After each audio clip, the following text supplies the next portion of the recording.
नमस्कार, मी Laxmikant Ruikar. News and views मध्ये आपल्या सर्वांचं स्वागत.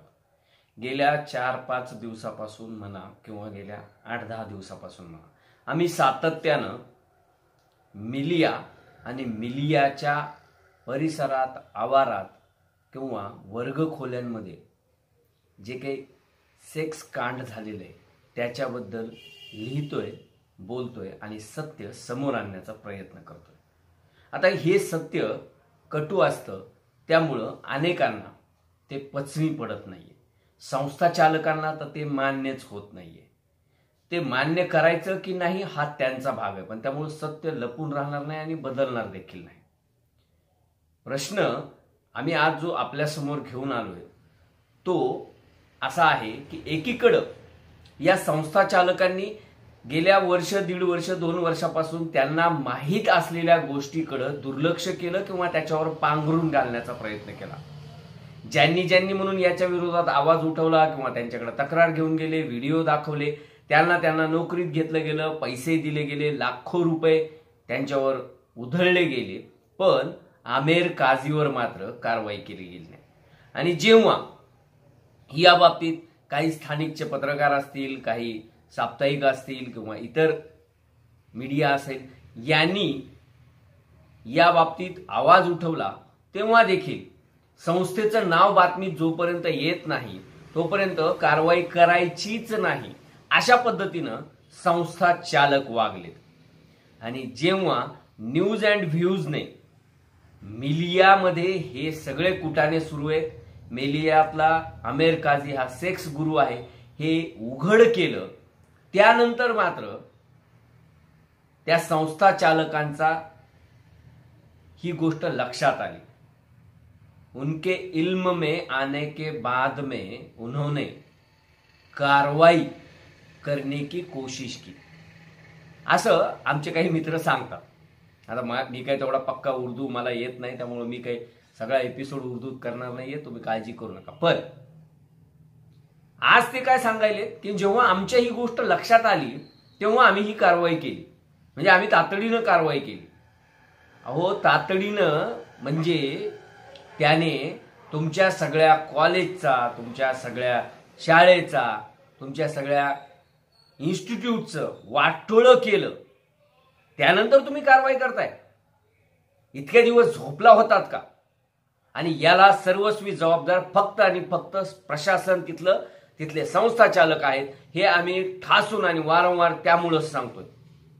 आपलं जर का लेकरू हे एखाद्याबरोबर भांडण तंटे करून आलं किंवा लेकरानं जर का घरातली एखादी वस्तू आई वडिलांना न सांगता 10 रुपये जर का दुकानात नेले आणि काही खाऊ आणला ना, तर आपण त्याच वेळी त्याला रोखतो, त्याला शिक्षा करतो, त्याला समजून सांगतो.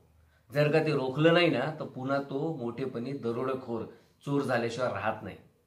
आज या मिलियामध्ये असे अनेक सेक्स गुरु लपून बसलेले आहेत. आमेर काझीच्या सासऱ्याने आणि त्याच्या पत्नीने नोव्हेंबर 2022 मध्ये ज्या सेक्रेटरी मॅडम आहेत ना, ज्या आज काही ठराविक त्यांच्याच समाजातील पत्रकारांना किंवा पत्रकारितेच्या नावाखाली काही लिहिणाऱ्यांना, काही रिटायर्ड प्राध्यापकांना बोलावून घेऊन हे सांगतात की कौम की स्कूल को, कौम की संस्था को मदद कीजिए, कौम के है इसलिए आप कौम के है इसलिए हमने आपको बुलाया है, हे जे सांगतात ना, त्याच संस्था चालकांना आमेरच्या सासऱ्याने आणि पत्नीने नोव्हेंबर 2022 मध्ये हे सगळं प्रकरण सांगितलं होतं. अहो, त्यावेळेस झुरळासारखं झटकून टाकलं त्या दोघा बाप लेकांना. काय वाटलं असेल त्या बापाला, ज्याच्या मुलीचे देखील यामध्ये सेक्सचे व्हिडिओ हे व्हायरल झालेले आहेत, आणि तो तळतळून सांगत होता की माझ्या मुलीवर अन्याय झालाय, त्याने अनेक महिलांचं, अनेक मुलींचं आयुष्य बर्बाद केलंय. आणि आम्ही आता ही जी साईडला एक लीगल नोटीस दाखवतोय ना, ती लीगल नोटीस दाखवल्यावर तर या मिलियाचं थोबाड काळं झाल्याशिवाय राहणार नाही असं आमचं मत आहे. हे जे सांगतायत ना की आम्हाला काहीच माहित नव्हतं, आणि त्यांच्या वतीनं जे कोणी लोक बोलतायत की मिलियाची काही संबंध नाही, मिलियाची का बदनामी केली जाते, मिलियाला हे माहीतच नव्हतं, प्रशासनाला हे माहीतच नव्हतं, प्रशासन या बाबतीत अनभिज्ञ होतं, संस्था चालक याबाबत अनभिज्ञ होते.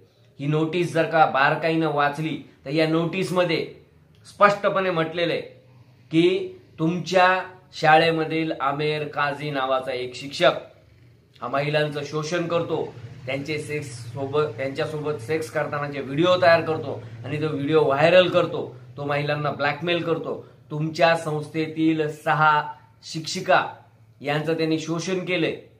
त्यावेळेस म्हणजे वर्षभरापूर्वी किंवा 8 महिन्यापूर्वी 7 महिन्यापूर्वी जेव्हा ही लीगल नोटीस दिली होती तेव्हा त्याच्या पत्नीला आणि त्याच्या सासऱ्यांना 6 ते 8च महिला आहेत असं वाटलं होतं किंवा तोपर्यंत तेवढीच त्यांच्याकडे माहिती होती. आता जी माहिती मिळते ती खूप धक्कादायक आहे.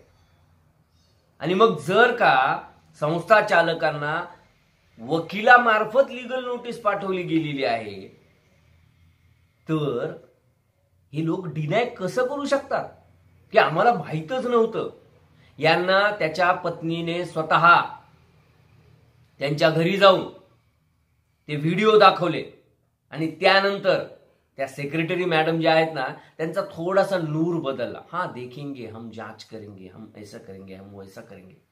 क्या करेंगे? सगळं वाटोळं होऊ दिलं. उघड्या डोळ्यांनी संस्था चालक बघत बसले. प्रत्येक जण आला, कोणी तक्रार केली तर त्याला लिपापोती करण्याचं काम या संस्था चालकांनी केले. आणि त्याच्यामुळे सगळ्यात जास्त जबाबदार जर का कोण असेल ना ते ती संस्थाच आहे. संस्थेचा काय दोष, मीडियाला का बदनाम करताय असं देखील बोललं जाते. आणि आम्ही पुन्हा वारंवार तेच सांगतोय की या संस्थेमध्ये, तुमच्या संस्थेमध्ये, मग ती मीडिया असो किंवा इतर कोणतीही संस्था असो, कुठल्याही धर्माची जातीची संस्था असो, त्या संस्थेमध्ये काय खुट्ट जरी वाजलं ना तरी देखील ते संस्था चालकापर्यंत गेलं पाहिजे. तेवढी त्यांची यंत्रणा टाईट पाहिजे.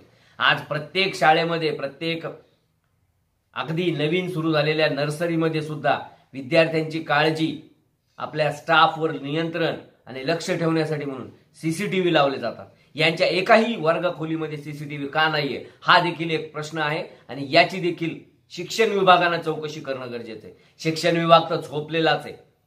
म्हणजे या शिक्षण विभागाच्या अधिकाऱ्यांना, शिक्षणाधिकाऱ्यापासून ते खालच्या शिपायापर्यंत सगळ्यांना फक्त आणि फक्त जर का पैसे दिले किंवा पैसे खाऊ घातले की हे काहीही करायला तयार होतात. अरे कुठं नेऊन ठेवलंय तुम्ही? पण आज त्या विषयावर आम्हाला बोलायचं नाही. आम्ही ही गोष्ट आमच्या सर्व न्यूज अँड व्ह्यूजवर प्रेम करणाऱ्या, न्यूज अँड व्ह्यूजला फॉलो करणाऱ्या प्रेक्षकांना, लाखो प्रेक्षकांना ही गोष्ट लक्षात आणून देण्यासाठी हा व्हिडिओ करतोय की या सगळ्या प्रकरणामध्ये संस्था चालकांना लीगल नोटीस पाठवून याची सगळी कल्पना दिली गेली होती. त्यांना प्रत्यक्ष भेटून हे प्रकरण सांगितलं गेलं होतं.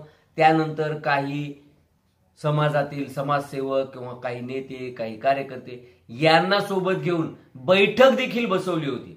आता एवढं सगळं झाल्यानंतर आज जर का तोंड वर करून संस्था चालक किंवा संस्थेचे जे कोणी भलाई करण्याच्या नावाखाली स्वतःचे पोट भरण्याचा अपेक्षा ठेवून त्यांची बाजू घेणारे जे कोणी लोक आहेत ना ते जर का म्हणत असतील की संस्थेला फार उशिरा कळलं, संस्थेला माहीतच नव्हतं, संस्था या बाबतीत अनभिज्ञच होती, तर ते साफ खोटं बोलतायत. आणि अशा खोटं बोलणाऱ्यांचा थोबाड फोडण्यासाठी आणि या संस्था चालकांचा हा जो चांगुलपणाचा बुरखा आहे ना, हा जो शहाजोगपणाचा बुरखा आहे, अनभिज्ञ असल्याचा जे काही तोंडावर त्यांनी मास्क लावून घेतलेला आहे किंवा चेहऱ्यावर चेहरा लावलाय ना, अत्यंत सोज्वळ आणि खूप प्रामाणिक असल्याचा तो टाराटारा फाडण्याचा प्रयत्न आम्ही आज मुद्दाम म्हणून केलाय. कारण यामध्ये आमेर काझी, त्याचे काही सहकारी शिक्षक, काही शिक्षिका, काही संस्था चालकांचे कुटुंबीय, मुलं मुली यांचा सुद्धा सहभाग हळूहळू बाहेर येणार आहे आणि आम्ही तो आणणार आहोत.